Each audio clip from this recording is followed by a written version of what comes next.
From NPR News, this is Weekend Edition. I'm Leanne Hansen. I believe in mystery. I believe in family. I believe in being who I am. I believe in the power of failure. And I believe normal life is extraordinary. This I believe. Our This I Believe essay today was sent to us by an inmate at Kinross Correctional Facility on Michigan's Upper Peninsula. Troy Chapman is serving a sentence of 60 to 90 years for second-degree murder. So far, he has served just under 24 of those years. Here's our series curator, independent producer Jay Allison. For our series, we receive quite a few essays from prisoners. Some write of their belief in their own innocence. Troy Chapman does not deny that he killed a man in a bar fight when he was 20 years old. His belief is centered on what he has learned since then. No recording equipment is allowed in the prison, so here is Troy Chapman, recorded by telephone, with his essay for This I Believe. When the scruffy orange cat showed up in the prison yard, I was one of the first to go out there and pet it. I hadn't touched a cat or dog in over 20 years. I spent at least 20 minutes crouched down by the dumpster behind the kitchen as the cat rolled around and luxuriated beneath my attention. What he was expressing outwardly, I was feeling inwardly. It was an amazing bit of grace to feel him under my hand and know that I was enriching the life of another creature with something as simple as my care. I believe that caring for something or someone in need is what makes us human. Over the next few days, I watched other prisoners responding to the cat. Every yard period, a group of prisoners gathered there. They stood around talking and taking turns petting the cat. These were guys you wouldn't usually find talking to each other.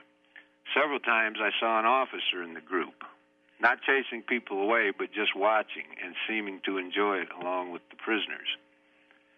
Bowls of milk and water appeared, along with bread, wisely placed under the edge of the dumpster to keep the seagulls from getting it. The cat was obviously a stray and in pretty bad shape. One prisoner brought out his small, blunt-tipped scissors and trimmed burrs and matted fur from its coat. People said, "That cat came to the right place.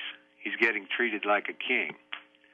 This was true, but as I watched, I was also thinking about what the cat was doing for us.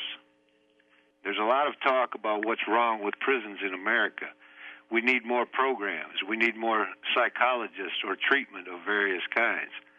Some even talk about making prisons more kind. But I think what we really need is a chance to practice kindness ourselves. Not receive it, but give it. After more than 2 decades here, I know that kindness is not a value that's encouraged. It's often seen as weakness. Instead, the culture encourages keeping your head down, minding your own business, and never letting yourself be vulnerable. For a few days, a raggedy cat disrupted this code of prison culture. They've taken him away now, hopefully to a decent home. But it did my heart good to see the effect he had on me and the men here. He didn't have a PhD. He wasn't a criminologist or a psychologist. But by simply saying, "I need some help here," he did something important for us. He needed us, and we need to be needed. I believe we all do. Troy Chapman, with his essay for This I Believe, recorded by telephone from Michigan's Kinross Correctional Facility. A group is formed in support of Chapman.